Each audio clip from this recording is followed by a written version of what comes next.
Elaine, good morning. Good morning, Neil. Hi. Regarding yesterday, you say, what did people expect? What do you mean? Well, we've been penned in like cattle, Neil, for 3 months now, nearly. I'm not anti-lockdown, but I'm anti-ridiculousness. And I think this 5K radius is absolutely ridiculous. It's leaving us with no options. Every walkway and every public amenity is packed, because where else are we supposed to go?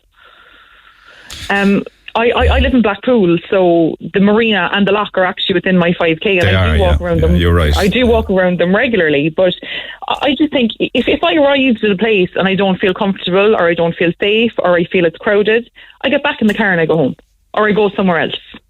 But the people that sent in those videos and those photographs of the lock yesterday, sure, they were there as well. You know, they had to be there to be taking the video. Yes. So maybe some were. Others. I don't know who sent me the stuff. Maybe there would have been people who live in the area. I don't know. Yeah, but even yesterday now, some of the people there posted their own videos. Like the guy that was dive bombing into the water was his mate's film that. Yeah, well, look, that's just silly. That's just silliness. But I walked all day yesterday. I went out early yesterday morning. I walked through Fitzgerald's Park at about 11:30, and it was starting to get busy around that stage as well. But yesterday evening, then I took my dog out the Old Mallow Road, and the footpath. It's actually walking anywhere is not a pleasant experience anymore, because the footpaths around here. First of all, you're dodging dog poo, which that's a conversation for another day. But there's kids on bikes and scooters and buggies, and the footpaths are jointed. And it's not that I blame parents; they have nowhere else to go. And we're being penned into such a small radius that nothing is enjoyable anymore. All we have is walking, and we can't even enjoy a walk. You know, it's so ridiculous. I met a little girl yesterday. The 5K is ridiculous, you're saying? The 5K is ridiculous, yeah. So what are you suggesting? 20K, county-wide, which? County-wide, we have such a beautiful big county. Like earlier on in the second lockdown, they locked down separate individual counties. And, you know, lockdown Dublin. Dublin seems to be the biggest problem. But, you know, the numbers in Cork are so small. 10. For such a big county with such a massive population. 10. But you see, maybe what's crept in now is that people aren't reporting that they have COVID. You know, I don't know. Maybe they're just not telling anybody. So.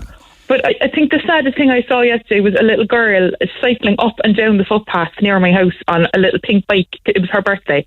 Like cycling up and down the footpath. She had nowhere else to go.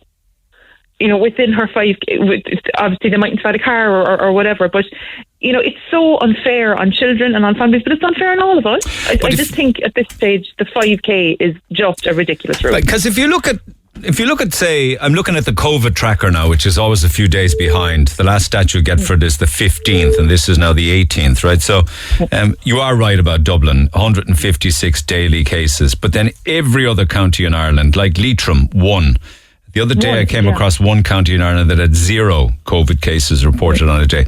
Carlow, 2. Cavan, 7. Clare, 5. Cork, 13. Yesterday was 10. Kerry, 5. Kilkenny, 3. Laois, 3. Leitrim, 1. Longford, 3. Mayo, 1. Monaghan, 2. You know, Tipperary, 8. Sligo, 1. Do you know, like, you think 5K really is easily relaxable in places like these? But especially in Cork and Kerry, where our counties are so big, our populations are so big, and we've proven that we're doing it okay if we only have 10, 13 cases in such a big county. Yeah.